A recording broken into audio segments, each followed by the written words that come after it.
What's up, friends? Hi. Hi, friends. I bet you're wondering why I've gathered you here today. We're gathered here today to tell you that I am a man. Yay! I'm a man. I am a transgender man. Safi's a real boy. I wanted to tell y'all this because I like you all very much. Yeah, just like moving forward, this is like my official like coming out, like as like how you all will know me. Just for clarity, yeah, it might be confusing for some of you because like when we started the Instagram, I was identifying as a version of non-binary, which provided a really good vessel for me in terms of like exploring my gender. I identify now as a binary trans man with a lot of non-binary principles behind what that means. I identify with he, him, his. I identify with boy, man, guy, dude, brother, whatever you want to call me. So how did this happen? How did we get here? I am like going on 27 years old and I am just deciding to pursue a transition both socially and physically. Why am I doing this? I knew that there was something up circa 1993. Safi's born. Was like, yo, this is crazy. I'm alive. I also don't get what's going on because I feel more like that guy, but I look more like that lady. And it was confusing, and then as I got older, I got to middle school, I started hitting puberty, and I also had an attraction to women or femininity. Well, I didn't even have the language for that. Like, when I was a kid, everything was very binary. Lady, man, that is as far as it went. So I was like, okay, maybe I'm just queer, I'm a lesbian, and that's why I feel so masculine in this body, and that's what it is. It's lesbianism. And then I went to high school, and that's kind of how I lived, and I tried to be femme. Really felt like I was in drag, like I just didn't feel comfortable. I didn't try, I was forced to be femme. And I got to college, and again, like, you know, the queer community offered stud, butch, stone butch, bull dyke, like all these words that could like find like a very masculine woman, which is beautiful. But it was not a home to me. But it did really provide, like, it was more like a temporary home for sure. That was very helpful. And when I got to college, I learned that trans people existed. And that's a lot to say about representation and accessibility. Like, the fact that I didn't learn about the idea of a transgender human being, like, in existence until I was 18 years old at a liberal arts school says a lot for a lot of people, because I was privileged enough to go away to school and learn that and have a course that was a gender and sexuality course. Not everyone has that opportunity to know that about themselves. So once I heard the word trans man, I was like, that is who I am. 100%. I've never heard something that fits more. I was a fuckboy. Like, I'm so glad I did not transition then, to be quite honest. Just a lot of, like, dick swinging personality traits. Like, to be fair, I was, like, 19 years old. I had no concept of, like, toxic masculinity. I didn't know what that was. So I'm really glad I didn't transition then. I'm also, you know, when I came out, I was kind of regretful that I didn't transition then, because I feel like it's too late. I'm 27 years old, I can't. And that just does everyone who transitions even later than me a disservice by thinking that way. And now we're here. Before this point, I identified as non-binary. I really fell into this narrative of like, gender doesn't matter and da-da-da, because it was safer that way or more comfortable. And I believed it, you know, at the time. It was super problematic though. It only did me a disservice in the long run. Very much like took every pronoun, didn't really care, but kind of cared. Really enjoyed being called he, him, more than either they, them, or she, her, or like any of the other. Eventually, I don't know what happened. I was just like, I can't pretend like this feeling isn't here anymore. I am a man. And it's still with a slow progression. It was like transmasculine, no HRT, and then I was like, I'm a dude, I'm a man who wants to pursue these things.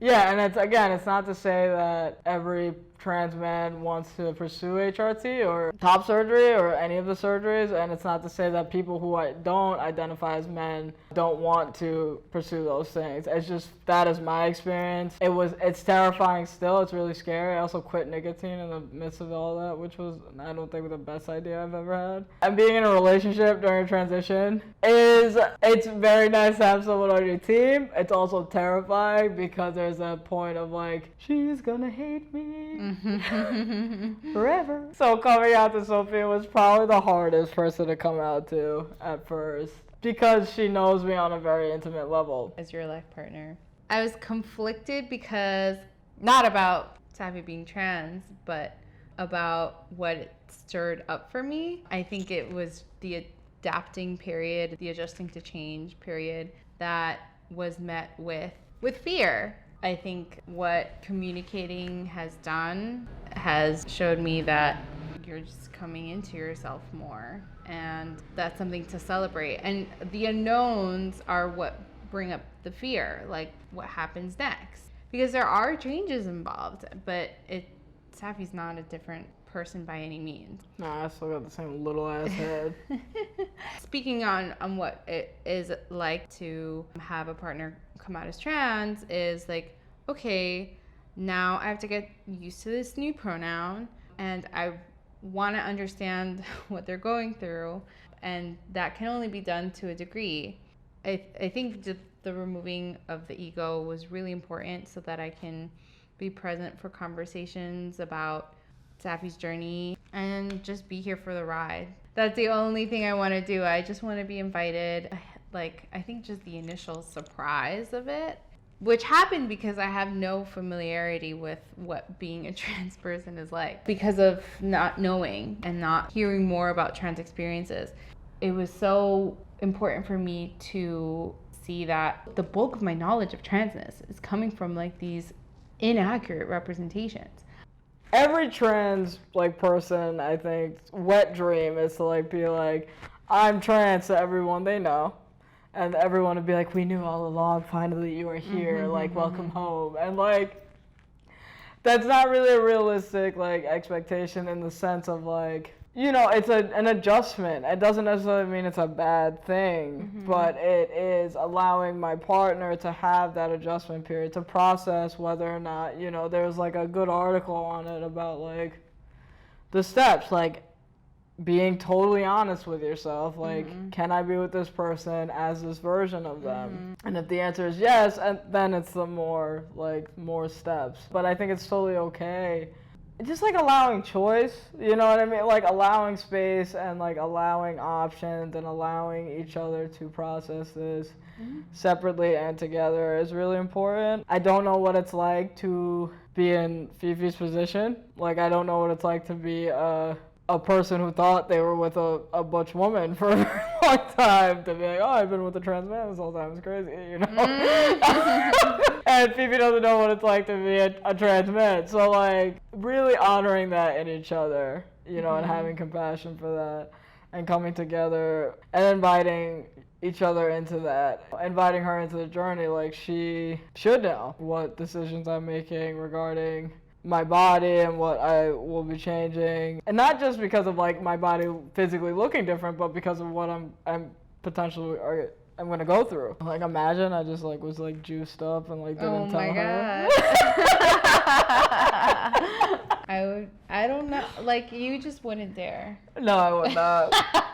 I wouldn't hide that from her. Luckily, we managed to circumvent one of the more difficult things when a partner transitions in mid-relationship, which is the sexual component. Yeah. We have not been struggling with that. Safi's been a boy since day one. That's to say, a lot of this relationship within kink, our dynamic was very much submissive man or boy to dominant femme. That has not wavered. So that isn't an issue for us, which is really cool, I think. All of that being said, this is still early in the process.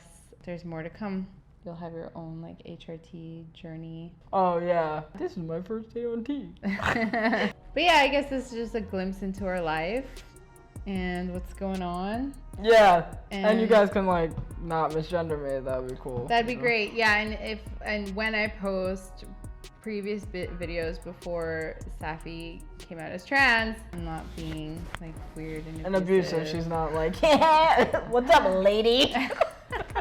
It was just before it came out. Yeah. So maybe this was helpful for some people. Maybe you're just curious to know about our life. Regardless of why you're watching this, continue to watch by liking, subscribing, following us on Instagram, commenting, sharing, all of those things. And we'll see you next time. Give us some love. Bye, friends. Bye, friends.